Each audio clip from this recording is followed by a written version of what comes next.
Hello and welcome back to 10 at 10. My name is Michael Ramage. I'm the director of the Cyber Education and Research Center here at Murray State University, and welcome back to 10 at 10. 10 at 10 is brought to you through a partnership between Murray State University, Grow West, the Technology Council of West Kentucky, KY Innovation, and local partners Sprocket Innovation in Paducah and the Kentucky Innovation Station in Madisonville. Episode 217. Welcome back. We are working our way through what at least I consider some cybersecurity best practices.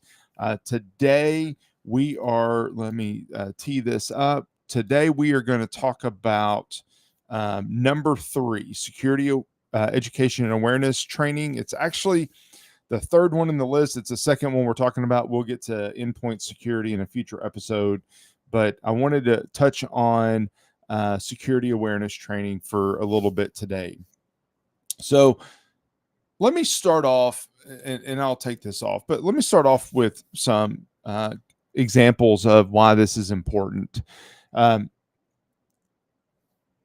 in April, I was at a meeting, and some federal agencies were sharing some examples about what they're seeing in across our state.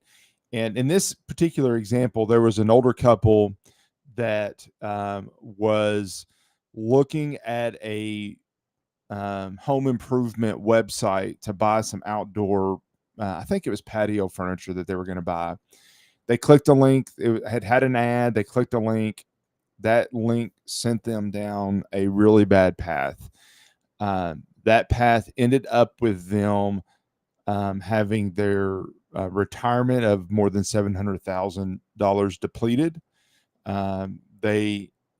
They had somebody that was still in money, and then based on the persistence of the bad guy, they called law enforcement, except they used a phone number that the bad guy provided.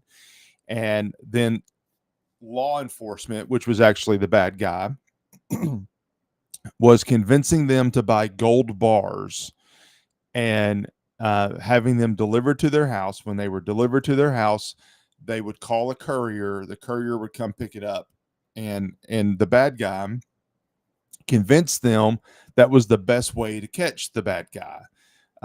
Instead of actually helping catch them, it was helping the bad guys make out with more of their money. Once they depleted that retirement account, they had another investment account that they started to deplete. And when they went to the bank to get that money, it was managed by a grandson. The grandson said no.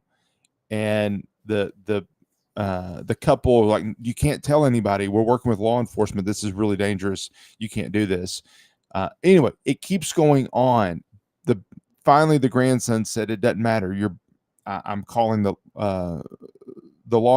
real law enforcement, FBI. So some other agencies got involved, and they're finally starting to try to resolve that. The point with that is, at some point, there should have been a trigger that went off that said, this doesn't feel right. Now, what we're talking about today can end up at that extreme. But what we're talking about today is that the human element, let me pull this back up here in the top right first. The human element involves, there's a human element in 82% of breaches, according to Verizon. 82%. Now, I've seen that number over 90, so depending on the source. But the point is, there's a human element. I may send a phishing, I'm not going to do it. A threat actor may send a phishing email, but those phishing emails are really only effective if somebody falls forward and clicks on the link. So that's the concern. Now, users who have undergone phishing awareness training are 30% less likely to click on a phishing link. That's good. That's the whole reason we do this, is that we want to, every organization should have some security awareness training component. That is good. So 30% less are likely to click on a link. You just got to think, is this Is this a good idea? Is this a real link? Should I reconsider what I'm doing? Cybersecurity awareness training leads to a 70% reduction in security related risk. Again, that is good. Down here on the bottom row, despite 70% of individuals recognizing the risk of unknown links and emails, many click anyway. 70%. So, that's the opposite of really this 30% number, is that 70% are still clicking on them. That's not good. Almost all, 93% of cybersecurity experts say that a focus on human and technical is what is necessary to really detect and respond to cyber threats effectively. 100% agree with that.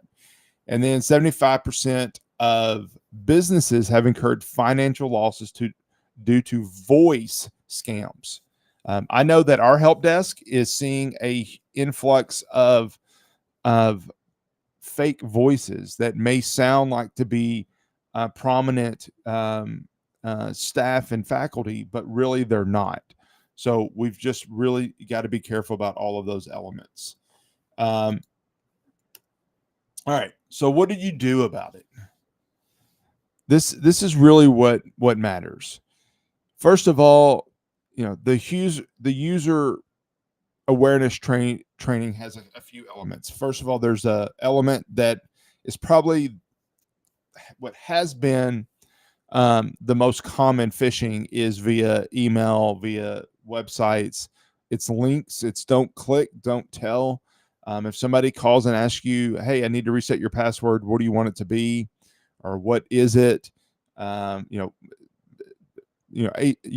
Your help desk isn't going to do that. Second, it may be something like, here's an email, here's a Dropbox document, click it and put in your Microsoft credentials to get to it. Well, that doesn't seem right, because Dropbox wouldn't be asking for Microsoft credentials. If the URL doesn't match the website that you think you're going to, then maybe you need to verify that before you click on it. QR codes, I'm a big anti QR code person, because I